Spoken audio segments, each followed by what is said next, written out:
What's cracking, everyone? My name is Ryan, aka Skeeb23, and this is my audio and tech channel. So today I'm going to talk to you about the TinHiFi T3Plus.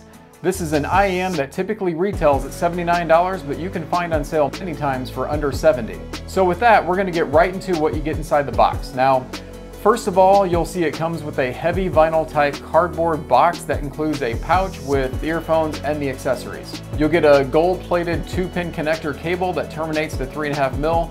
The cable is about 4 feet in length and is fairly decent considering the price point of the IEM. You're also going to get a pack of tips that have 2 variations of each size along with 1 set of foam tips.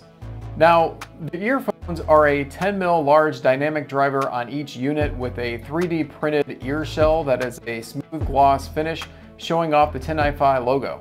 And we're going to take a second here as we cut back just to kind of show you what the box looks like up close. Now, to the touch, it feels pretty solid for the build and seems like it would hold up just fine.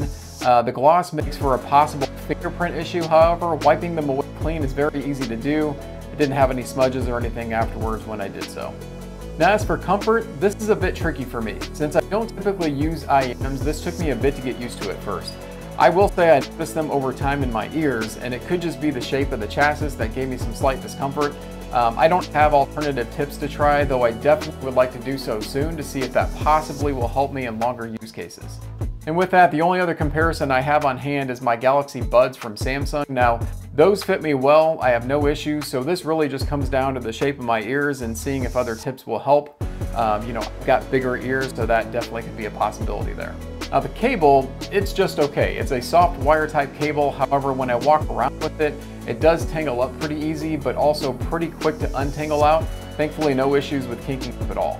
All right, so that will bring us to sound quality. Now, unfortunately, I don't have a lot of things to say about the sound, and I know that sounds bad, but honestly, that is not the case. The reason really is because to my ears, this is a pretty neutral sounding earphone. I didn't really find any part of the sound spectrum to be off or bad for the price, and that's a good thing. It does have some bass, and it will give you enough fullness to be pleasing, and yet, I didn't really find it bleeding into the mids much at all on the songs that I sampled. Now, as for the mids, again, I didn't find anything offensive or weak, but also not overly exciting, at least, to me. Now, this can be said the same for treble and high frequencies, as I tried to listen for any sibilants or peaks. I really didn't find much outside of the times when tracks were just mastered that way. Now, I suppose on a somewhat downside of that is the T3Plus is not something I would consider a champion for any part of either bass, mids, or treble to recommend it for certain listening experiences. Now, imaging and stage were decent on all sources, but nothing too special here, and nothing seemed to boost that certain detail. Details, I would say, also was the same as being, just fine for me. Now, I did go back and listen more to my personal test tracks, and I can't really say I enjoyed them much on classical focused music. More than likely, this is due to instrument separation and that I do own some high-end headphones that do this much better.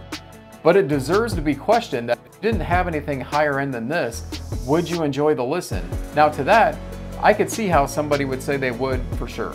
So now I'd like to touch on a few tracks I sampled just to give you an idea. For bass, I always like to sample On My Level by Wiz Khalifa, also Highest in the Room by Travis Scott I've been listening to recently. Both have deep sub-bass levels to test. Then for the mid-range, I listened to The Curse by Agnes Obel, as well as Don't Know Why by Norah Jones. Both are great examples of vocals, but also that presence and balance of instruments with the vocals. And then for trebles and highs, I had Gone Away. Now this is the alternative version by Offspring for the orchestra playing along with his voice. I've also listened to some movie scores that I kept on my list, things of that nature. And then I always test some metal and hard rock to get that speed and also dynamic range depending on the tracks. Again, nothing stood out as fantastic, but also nothing stood out as terrible. Lastly, as I try to do with every review, I did game with these. The T3Plus is not something I would personally game with being neutral to my ears. If this had bigger stage or more spot on imaging, then sure, I could see a use case for gaming on them if they possibly had more rumble, again, depending on the games that you play. Still, you know, this is a no-go for me for gaming. Now, as for what I drove them on, this one is a bit interesting, which, let's talk about this a minute. I tried them through a dongle DAC on my laptop and phone. I listened to them through my iFi Go Blue on Bluetooth, and finally into the SE port of my Jotunheim 2. I typically am of the mindset that I try not to put too much stock into source gear until you get to the higher end of things. However, in this case, my preference was with the iFi Go Blue. Now, this was interesting to me because every source actually did something a little bit different, and so that's what I really want to talk to you about.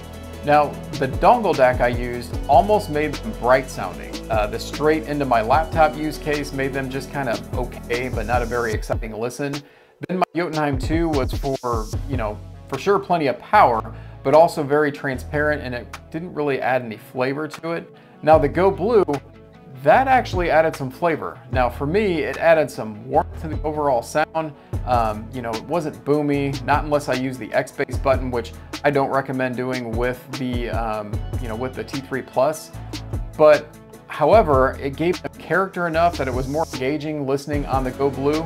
Now this was all through the Bluetooth as well, which was very nice. So overall, for the price you pay, this is a pretty good value to me. Dare I say, a very good value. I suppose if this tells you anything, I didn't hesitate to buy a second pair for my wife to have. She enjoys music as much as I do. I mean, that's why I thought these would be, you know, inoffensive, but also satisfying for her to own without breaking the bank with something more high-end. I did some comparisons with my wife after she had them a bit. Her ears, being much smaller than mine, made for an interesting fit, but she did get used to them just fine. The comfort would not stop me from bringing these with me on a trip, but it's something I would like to get better in some way. This does encourage me to try out more IEMs though, considering the good experience I've had with the T3Plus. Alright, that's going to wrap this one up. I do thank you all for your time watching this video, and I hope you enjoyed my impressions of the T3Plus. I know I did. Not that I know I did enjoy my review of this video, but you know what I mean. I enjoyed the T3Plus is what I meant. Alright guys, I'll let you get back to your day and enjoy your music or whatever it is you all do, and then I will see you in the next one.